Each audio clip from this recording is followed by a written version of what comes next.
తెలుగు రాష్ట్రాల్లో ధార్మిక వివాదం ముదురుతోంది.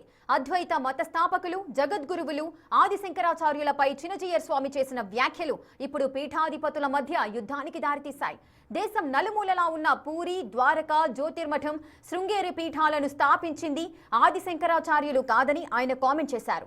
కేవలం 32 వయసులోనే హిమాలయాలకు వెళ్లి అదృశ్యమైన శంకరాచార్యులు ఈ మఠాలను ఏర్పాటు చేశారనడం సరికాదంటూ చినజీయర్ అనడం ఇప్పుడు చర్చనీయాంశమైంది. జియర్ కామెంట్స్ పలువురు స్వాములు కూడా స్పందించారు.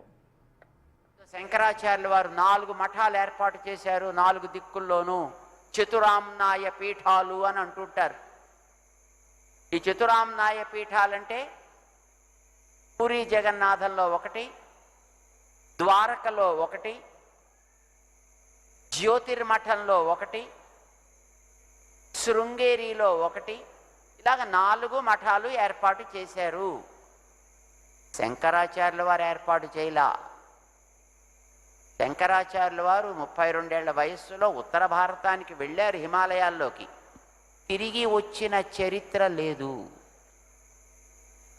అంచేత మళ్ళీ ఆయన వచ్చి మఠాలను ఏర్పాటు చేయడం అనేటటువంటిది that's not the right story. ఎవరు ఏర్పాటు చేశారు? తర్వాత కాలంలో 13వ శతాబ్దంలో మన విజయనగర మహాసామ్రాజ్య సంస్థాపకులైనటువంటి హరిహర రాయలు, బుక్కరాయలకి గైడ్గా ఉండేవారు విద్యారణ్య స్వామి. వేద భాష్యాలని రచించినటువంటి మహాపండితుడు ఆయన. వేదాంత దేశికుల వారి యొక్క సహాధ్యాయి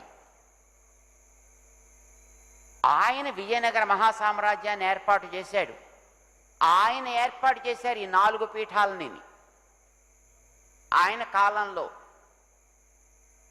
పంచాయతనాన్ని ఇంట్రడ్యూస్ చేసింది కూడా ఆయనే. శంకరాచార్యుల వారి కాలంలో పంచాయతనం ఆయన ఆరాధన చేయలేదు. ఆయన నారాయణ పరాయణుడు.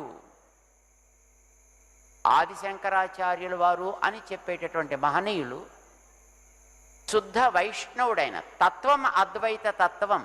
పరమ పూజ్య చినజీరి గారు ఈ ఆమ్నాయ పీఠాల 4టిని కూడా ఆది శంకరాచార్యులు ప్రతిష్ఠ చేయలేదు, ఆయన ఏర్పాటు చేయలేదని ఒక వివాదాస్పదమైన వాక్యాలను చేశారు. వాటిని పూర్తిగా మేము ఖండిస్తున్నాం. ఇదంతా నిరాధారమైనవి.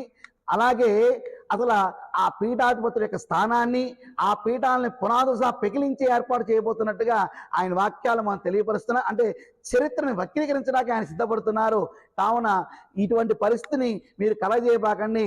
ఇటు వైష్ణవులు కానివ్వండి, శైవులు కానివ్వండి, చక్కగా సమాజంలో వారి వారి యొక్క పాత్రలు పోషించుకుంటూ వారు నమ్మిన భగవంతుని ప్రార్థన చేసుకుంటూ ముందుకు సాగుతున్న సమయంలో మరి సాంప్రదాయాల మీద వివాదాన్ని రగిలించే విధంగా మీ వాక్యాలు ఉన్నాయి. మీ వాక్యాలను ఎట్టి పరిస్థితిలో వెనక్కి తీసుకోవాల్సిన అవసరం ఉంది. సమాజానికి, హిందూ సమాజానికి క్షమాపణ చెప్పవలసిన అవసరం ఉంది. 4 ఆమ్నాయ పీఠాధిపతులకి క్షమాపణ చెప్పవలసిన అవసరం ఉంది. అప్పటి వరకు కూడా మేము మీ మీద పోరాటం చేస్తామని చెప్పేసి మీడియా మాధ్యమం ద్వారా మేము తెలియపరుస్తున్నాం. 2 తెలుగు రాష్ట్రాలలో ఉన్న హిందూ సంఘాలు, మఠపీఠ ఆశ్రమపతులు మీ యొక్క క్షమాపణ యొక్క నిర్ణయం కోసం ఎదురు చూస్తున్నాం. అది కనుక చేయలేకపోతే నిరసన కార్యక్రమాలను తెలియపరుస్తాం. ఇక శైవ వైష్ణవ ధర్మాన్ని ఏకత్వ భావంతో సమాజాన్ని ఇవ్వాల్సిన మీరు హిందూ ధర్మంలో హిందువుల మధ్య విభేదాలు సృష్టించేట్టుగా మీ వాక్యాలు ఉన్నాయి కాబట్టి వాటిని వెనక తీసుకుని క్షమాపణ చెప్పవలసిన కోరుతున్నాం. హిందువులు ఈ సమస్యల్ని సుడిగుండంలా చుట్టుముట్టుంటున్న సమయంలో హిందువులందరినీ బాధ పెడుతున్నటువంటి సమస్యలు, వాటి నుండి హిందువుల్ని ఎలా బయటికి తీసుకురావాలి, ఆ సమస్యలు ఏ విధంగా పరిష్కారం చేయాలి అనేది స్వామీజీలుగా మనం ఆలోచించాలి. ముఖ్యంగా చినజీయర్ స్వామి గారు అంతకంటే ఎక్కువగా ఆలోచన చేయాలి. దయచేసి ఇలాంటి వ్యాఖ్యలు మీరు చేయకూడదు. మీరు పెద్దవాళ్ళు, మీరు దయచేసి ఇటువంటి వ్యాఖ్యలను ఉపసంహరించుకోవాలి. చతురామ్నాయ పీఠాలు ఎవరు పెట్టారంటే శంకరాచార్యుల వారు పెట్టారని ఎంతోమంది మహానుభావులు ఎప్పటి నుంచో చెబుతూ ఉన్నారు. అలాగే రామానుజాచార్యుల వారు కూడా తక్కువ వాళ్ళు కాదు. ఒక్కొక్క గురువు ఒక్కొక్క విశిష్టత ఉన్నది. మధ్వాచార్యులు కానీ, రామానుజాచార్యులు కానీ, శంకరాచార్యుల వారు కానీ, అలాగే ఆ తర్వాత వచ్చిన గురు పరంపర అందరూ గొప్పవాళ్ళే. హిందూ సమాజంలో ఒక్కొక్కరు తగ్గట్టుగా వారి శక్తిని అంతా ధారపోసి హిందూ సమాజాన్ని రక్షించారు, కాపాడారు. ఇలాంటి కార్యక్రమాల్లో మనం దయచేసి చినజీయర్ స్వామి గారికి మేము మరీ విజ్ఞప్తి చేస్తున్నాం.